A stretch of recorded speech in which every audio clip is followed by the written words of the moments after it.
Reject national education policy, क्योंकि ये child labour को प्रमोट कर, ये हिंदी को इंपोज कर रही है, ये एजुकेशन को महंगा बनाने वाली है। ये मैं नहीं कह रहा, ट्विटर पे लोग कह रहे हैं। पिछले 2 दिनों से रिजेक्ट एनईपी ट्विटर पे ट्रेंडिंग है। सरप्राइज्ड? वी वर टू, क्योंकि हम एजुकेशन के बारे में बात कर रहे हैं, एक ऐसी पॉलिसी के बारे में बात कर रहे हैं जो बहुत सारे पॉजिटिव चेंजेस लाने वाली। आर्ट्स साइंस कॉमर्स में कोई रिजिड डिस्टिंक्शन नहीं होगा। स्टूडेंट्स अपना कोर्स खुद डिसाइड कर पाएंगे। रोट लर्निंग कम और प्रैक्टिकल लर्निंग ज्यादा होगी। तो प्रॉब्लम क्या है? In the next 3 minutes, we are going to explain 4 changes in our education system and question why some people have a problem with it. ये इन्फॉर्मेशन किसी न्यूज आर्टिकल से नहीं है। We actually went through the policy and prepared these facts. तो अगर आपको ये video पसंद आता है तो प्लीज इस वीडियो को शेयर कीजिए। Number 1, internships. पॉलिसी कहती है 6 to 8 स्टैंडर्ड के बीच में बच्चों के लिए एक फन कोर्स होना चाहिए। कारपेंटर्स, इलेक्ट्रिशियंस, गार्डनर्स इंपॉर्टेंट होते हैं और उनकी वैल्यू होती है। हमारे एजुकेशन सिस्टम में उनके ट्रेनिंग के लिए एक जगह होना जरूरी है। स्टूडेंट्स को सिर्फ बुकिश नॉलेज नहीं, प्रैक्टिकल नॉलेज भी मिलना चाहिए। कोडिंग जैसे टेक्निकल स्किल्स स्कूल लेवल पे सिखाए जाएंगे और साल में 10 दिन के लिए एक बैगलेस पीरियड इंट्रोड्यूस होगा, जहाँ पर बच्चे एक इंटर्न की तरह लोकल कारपेंटर्स, गार्डनर्स और आर्टिस्ट से सीख सकते हैं। तो पॉलिसी के इस फैक्ट को ट्विस्ट करके कुछ लोग दूसरे लोगों को डरा रहे हैं। कुछ लोगों को ये प्रैक्टिकल एक्सपीरियंस चाइल्ड लेबर लगता है। Students will actually learn how things work in the real world and appreciate these people from vocational professions. तो प्रॉब्लम क्या है? Number 2, language. Language should be a bridge and not a barrier. आपके thoughts ज्यादा important है, आपके thoughts को words में channelise कर पाना ज्यादा इंपॉर्टेंट है। वो कौन सी लैंग्वेज है उतना इंपॉर्टेंट नहीं है। इंग्लिश से हमें ग्लोबल आउटरीच और जॉब्स मिलते हैं, तो इंग्लिश डेफिनेटली इंपॉर्टेंट है। लेकिन वैसे ही अगर कोई फैमिली इंग्लिश में कंफर्टेबल नहीं है तो मदर टंग या लोकल लैंग्वेज में सीखने का ऑप्शन होना चाहिए।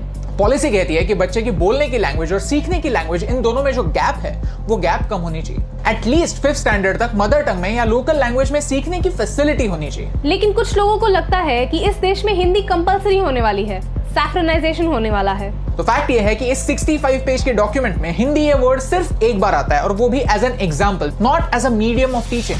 इनफैक्ट ये पॉलिसी हमारे मल्टीलिंगुअल कल्चर को अप्रिशिएट करती है, लोकल लैंग्वेजेस की इंपॉर्टेंस को रिकॉग्नाइज करती है। UNESCO says 197 Indian languages are endangered. In the last 50 years, we have lost 220 languages already. When a language dies, all its ancient knowledge dies as well. 85% brain development age 6 से पहले होता है। Children pick up new languages easily, इसीलिए उन्हें multiple languages जितनी जल्दी हो सके उतनी जल्दी सिखाना जरूरी। अगर फैक्ट ये है तो प्रॉब्लम क्या है? Number 3, higher education. Indian universities को बाहर के देशों में अब कैंपस सेटअप करना अलाउ होगा।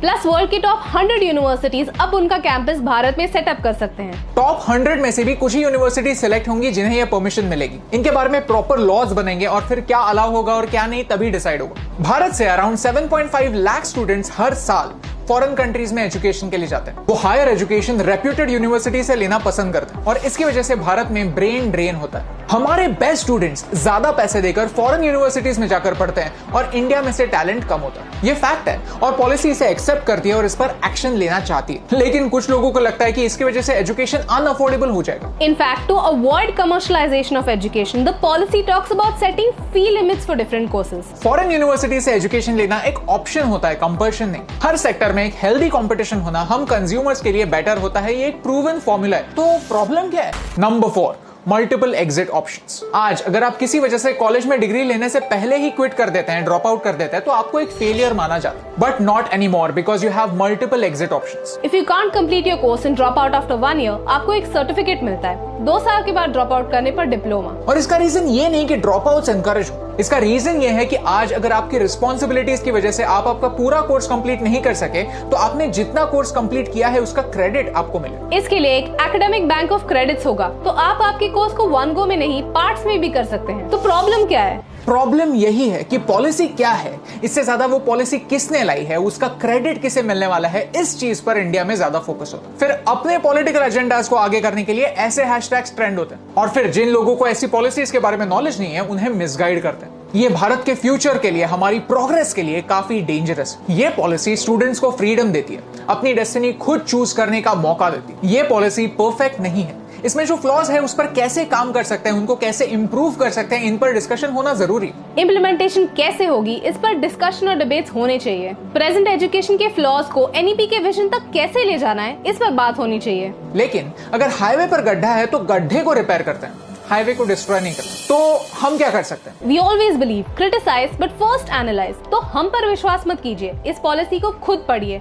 and learn the facts and make up your own opinions. What is right, what is wrong, ये आप डिसाइड कीजिए। लेकिन अगर आप ऐसे प्रोग्रेसिव चेंजेस को सपोर्ट करते हैं तो उनके बारे में बात करना स्टार्ट कीजिए। अगर आपको ये वीडियो अच्छा लगता है तो इस वीडियो को शेयर कीजिए और मिसकंसेप्शंस दूर कीजिए। It took 34 years for this policy to come on paper and it will take a long time before it becomes reality. Bharat को बहुत आगे जाना है और सफर बहुत लंबा है, लेकिन एक शुरुआत होना जरूरी है। नेगेटिविटी के पिंजरे से निकलना जरूरी है, क्योंकि बाहर की दुनिया पॉसिबिलिटी से भरी हुई है और हमारा उड़ने का वक्त